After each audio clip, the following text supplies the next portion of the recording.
Hello guys, so പിന്നെ ഇന്ന് ഭയങ്കര എക്സൈറ്റിംഗ് ആയിട്ടുള്ള ഒരു കാര്യം. എനിക്കാണെങ്കിൽ ഫുൾ ഗിഫ്റ്റാണ് ഇപ്പോൾ. എന്തായാലും ഇത് എനിക്ക് ഭയങ്കര സ്പെഷ്യലാണ്. കാരണം എൻ്റെ ഒരു ഡിയർ വൺ, അതായത് ഹാഷർ എന്ന് പറയുന്ന എൻ്റെ ഒരു ഫേവറേറ്റ് സ്റ്റുഡൻ്റ് ആയിരുന്നു. അവനൊരു ജെം ഓഫ് എ പേഴ്സൺ ആണ്. അപ്പം ഭയങ്കര ഇഷ്ടമാണ്. അതിനാൽ ഞാൻ ശരിക്കും മിസ് ചെയ്യുന്നുണ്ട്. അവന് ഇതിന് കല്യാണമെന്ന് പറഞ്ഞപ്പോൾ എനിക്കിതേ കുറെ ഗിഫ്റ്റ് ഒക്കെ വാങ്ങിയിട്ട് വന്നിട്ടുണ്ട്. താങ്ക് യു സോ മച്ച് ചക്രയെ. ഒത്തിരി സന്തോഷമായി. ഫാമിലി ആയിട്ട് എന്നെ കാണാൻ വന്നിട്ടുണ്ടായിരുന്നു. അതിന് ഒരുപാട് സന്തോഷം.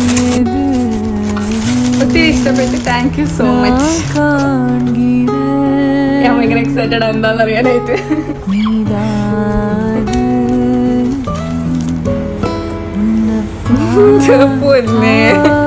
ചോക്ലേറ്റ് തന്നെ ഞാൻ മരിക്കുമല്ലോ. ഇഷ്ടപ്പെട്ടു കേട്ടോ. Thank you so much. ഒരുപാട് ഇഷ്ടപ്പെട്ട് താങ്ക് യു സോ മച്ച്. അപ്പൊ എല്ലാരോടും ലോട്ട്സ് ഓഫ് ലവ്.